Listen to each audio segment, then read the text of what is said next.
Bom, pessoal, nós vamos falar agora sobre o ciclo do sono. Quando a gente fala em ciclo do sono, imediatamente a gente vai lembrar de uma biologia, mas eu quero dar destaque aqui também aos aspectos físicos que envolvem o ciclo do sono. Muitos alunos do ensino médio se perguntam onde que existe essa física no meu dia a dia. Esse é o motivo pelo qual eu estou apresentando para vocês as etapas que envolvem o sono de um ser humano, né? Então nós temos aqui, num primeiro momento, a divisão do ciclo do sono em 4 categorias. Numa noite completa, a pessoa pode ter de 4 a 6 ciclos, e cada ciclo dura em torno aí de aproximadamente 1 hora e meia, né? Na etapa número 1, digamos assim, o primeiro momento é a vigília. O que acontece na vigília? Na vigília, a pessoa está com tônus muscular acentuado, isso dura em torno de 5 a 15 minutos. Nós temos a presença de um primeiro tipo de onda cerebral que é chamada onda beta. Essa onda beta é uma onda de alta frequência.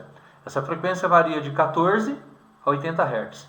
Notem do lado esquerdo as diferentes ondas cerebrais que aparecem durante o sono de um indivíduo. Primeiramente a onda beta, uma onda de alta frequência. Depois a onda alfa, a onda teta e finalmente a onda delta. Notem que no transcorrer dessas ondas as frequências diminuem e como nós sabemos da física, se a frequência diminui, o que acontece com o período? O período vai aumentar. Nessa vigília, as ondas cerebrais, as ondas beta, vão aparecer em duas regiões extremamente nobres, a região parietal e a região occipital. Do lado direito nós temos aí o crânio humano. Eu queria dar destaque também à mandíbula.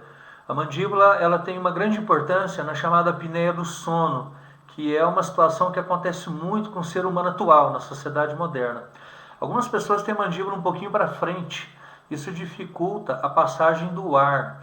Dificultando a passagem do ar, automaticamente a pessoa vai roncar e pode cair numa situação mais grave, que é a chamada apneia obstrutiva do sono, que pode levar à morte. Veja que na parte inferior nós temos aí o formato das ondas beta. Notamos que essas ondas beta realmente são de alta frequência, né? E elas têm uma voltagem, a distância entre a crista e o vale, em torno aí de 50 microvolts. Próximo momento, vamos falar agora de uma outra etapa, quando a pessoa está sonolenta, né? A pessoa, para ela estar sonolenta, vai atuar em um outro tipo de onda. Vejam na parte inferior, nós temos as ondas alfa. Notem a diferença da frequência. A frequência das ondas alfa varia de 8 a 13 Hz.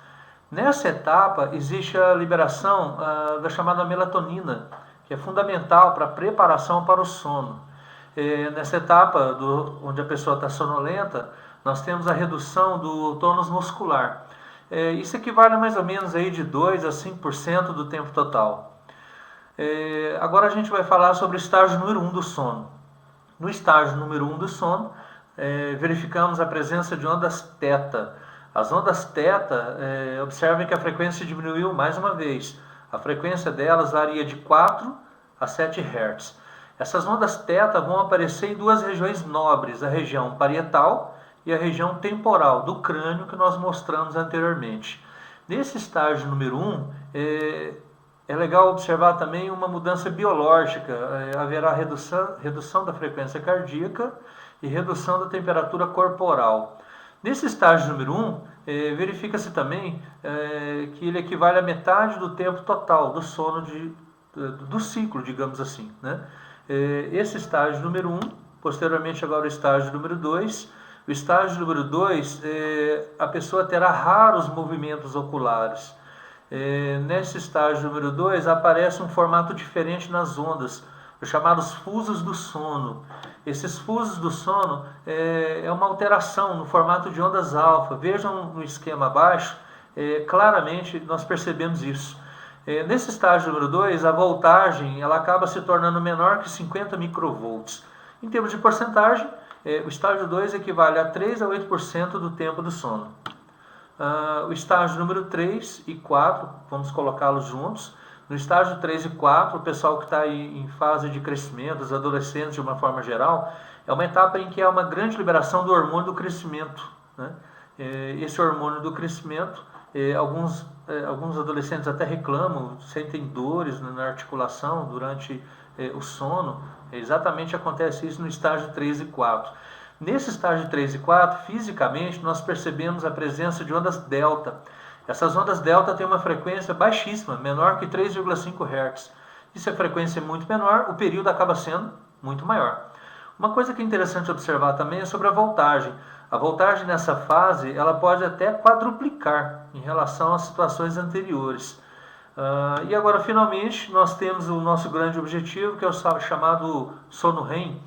O sono REM vai aparecer como etapa final. Esse sono REM significa movimento rápido do olho.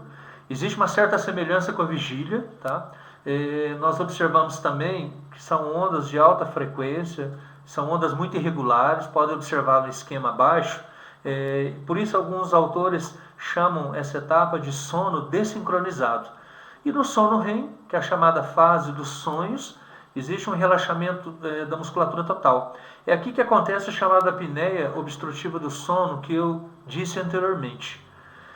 Então, pessoal, basicamente é isso. Nós apresentamos para vocês essas etapas todas que envolvem o sono de uma pessoa, deixando claro para vocês a relação que existe entre a física e a biologia. Isso é muito importante que o aluno do ensino médio, de uma forma geral, perceba.